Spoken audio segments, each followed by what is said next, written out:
I'm Julia McFarlane, host of One Decision, the podcast that looks at the choices made that shape our world. Together with my co-host, the former chief of British intelligence, Sir Richard Dearlove, we unpack the key decisions, past, present and future, that matter to us all. We drop new episodes every Thursday. But today we're bringing you one more decision. Smart analysis of the latest breaking news around the world with Global Situation Room President Bruen, who served as the White House Director of Global Engagement during the Obama administration. Over to you, Brett. It has been a long, hot, sweltering summer here along the banks of the Potomac River, and yet American officials had even more reason for perspiration last week. The Washington Post was out with an exclusive story. It documented how Chinese hackers had gotten deep into Japan's most sensitive, most secretive systems, and they stayed there for years.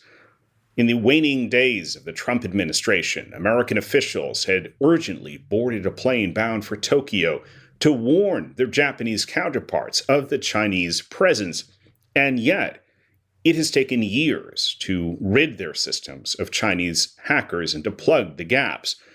Ellen Nakashima, the national security reporter at the paper, broke this story, and Ellen is with us today. Ellen, I'd like to start out on that point. Why did it take so long to get the Chinese out of Japan's classified networks? Part of it is politics, part of it is culture. The Japanese themselves were going through a political transition. Prime Minister Suga gave way to Prime Minister Fumio Kishida, and their government was also somewhat siloed or stovepiped when it came to handling something like cybersecurity. Now, fast forward to today, the Japanese are very much more aware of and on the ball when it comes to addressing cybersecurity issues. But back then, a few years ago, they were not quite as committed to it or as organized to deal with it. And one of the things that happened was once the Biden administration took over, they had created a new job in the National Security Council of this Deputy National Security Advisor for Cyber and Emerging Technologies. They put Ann Neuberger in, and she came from the NSA, where she had worked with General Nakasone. In fact, she was actually aware of this penetration, this breach, going back to her days at NSA. When she came in, of course, you might remember that the U.S. government was dealing with the SolarWinds breach, major Russian hack of both U.S. government as well as commercial networks. There were several other major cyber crises to deal with, Microsoft Exchange compromise, and then ransomware, the big Colonial Pipeline ransomware attack that created a huge, political and security event here in the United States. And so Anne was dealing with that at the time.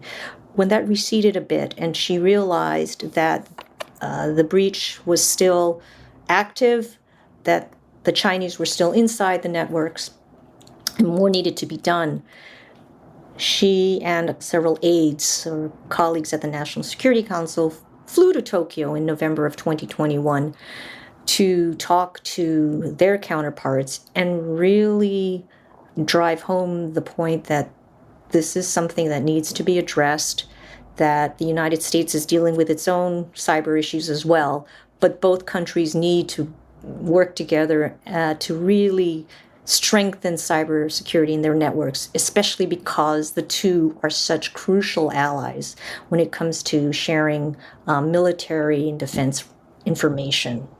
Japan is probably the most important strategic ally the U.S. military has in the East Asia Pacific, especially as they're dealing with a much more assertive China in the region.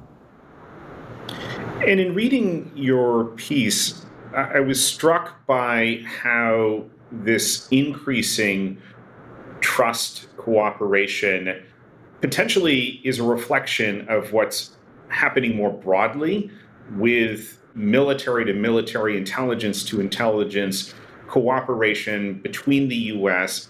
and Japan. You point out in the article that obviously there were some suspicions in Tokyo when it comes to cybersecurity and the U.S.'s past spying on Japanese officials.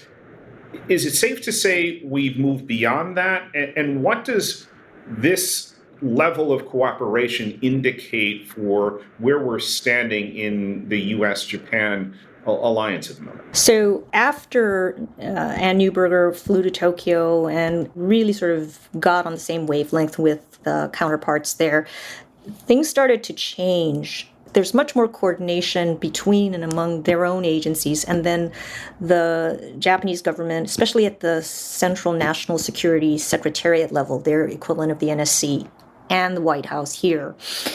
And that has led to, for instance, this very it's like landmark, in a way, national security strategy that Japan issued in December, which includes for the first time, cybersecurity strategy. They are putting money up against it. I think they're saying $7 billion over the next 5 years in cybersecurity. They are increasing their cyber military forces more than fourfold to 4,000. They have stood up a cyber command, did that last year, which they say monitors their networks 24/7. They're aligning their own cyber standards to international standards. Now, that doesn't mean that they are where they really need to be right now. It's a long process, an arduous one, but they have made significant steps that have impressed officials at the Pentagon, the White House, and elsewhere. And that is all part of, as you point out, this real turn in Japan's own perception of its security role in the region. It has, under Fumio Kishida, who is sort of taking up the mantle of former Prime Minister Shinzo Abe, in really moving Japan much more assertively into self-defense. And though they don't like to use the word, even doing some offense, they have committed to developing their own counter-strike capability, building long-range strike capabilities, and to include also buying U.S. Tomahawk missiles that can strike into the Chinese mainland. In the event of a conflict. They're allowing the U.S. Marines to put a new advanced type of regiment in the islands off the southwest of Okinawa, which is a strategic location. They are running more and more sort of stepped-up joint exercises with the U.S. and even with South Korea.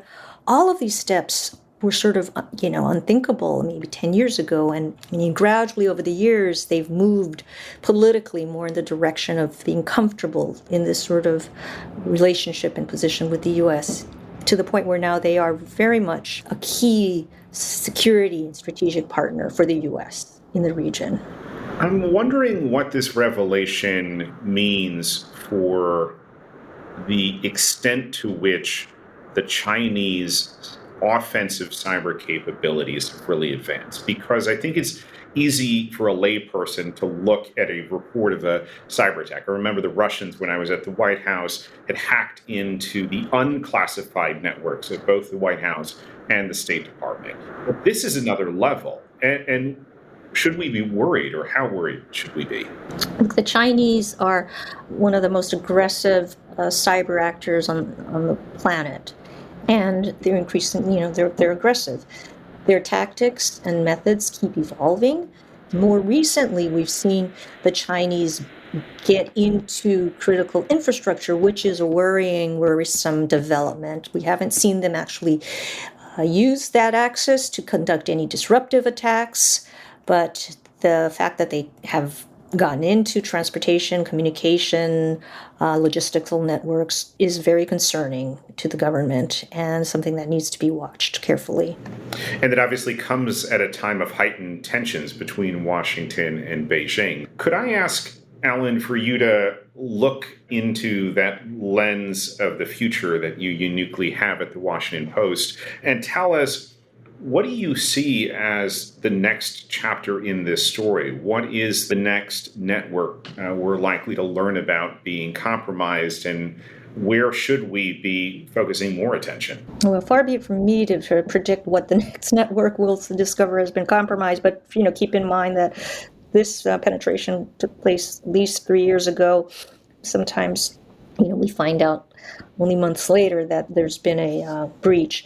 But look, the Chinese have been spying using not just cyber, but other means to try to surveil the U.S. and other countries around the world for years, and they will continue to do so. I mean, countries spy on each other.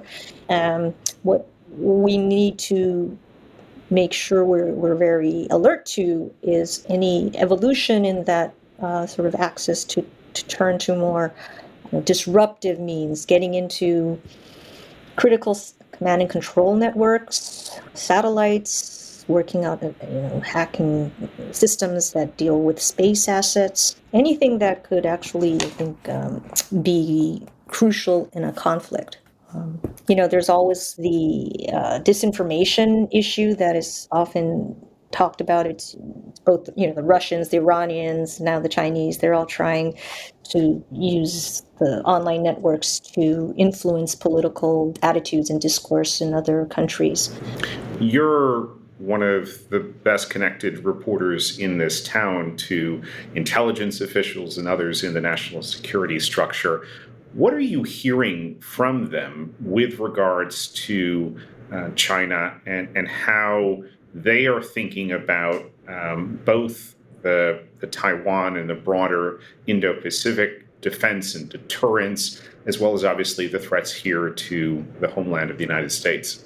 Xi Jinping would like to secure the stability, security of the Chinese Communist Party for as long as he can. He would like to secure the primacy of the party and of China in the region and make it a dominant force militarily, economically, and politically. For instance, the surveillance and intelligence tactics that it uses are all in the service of those goals, right?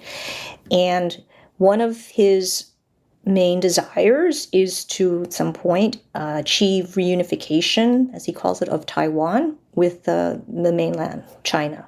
He has also ordered his military, the PLA, to be prepared to, ready to, capable of taking Taiwan, if by force if need be, by 2027. Does not mean that they will do so by then or before then, but that is his order. They are executing on a very ambitious military modernization and buildup in its nuclear forces, building hundreds of new silos, creating new command structures. They're developing space-based assets. They're just pouring a lot of money into their military and defense, even at a time when their economy is slowing. Right, their economic growth is projected to fall below forecasts, and their population is aging. So they've got some significant headwinds domestically. With all of that, China is seeking to project power, exert influence, not just in the region, but around the world and the globe. Ellen Nakashima, national security reporter at the Washington Post. Thank you for joining us on One More Decision. That's it for this week's episode of One Decision. We drop new episodes every Thursday. Like and subscribe so you never miss an episode. Drop us a line. Tell us your thoughts. What decisions have impacted you and where you live? You can write to us. Our email is onedecision@onedecisionpodcast.com. From me and the team, thank you for listening and see you next time.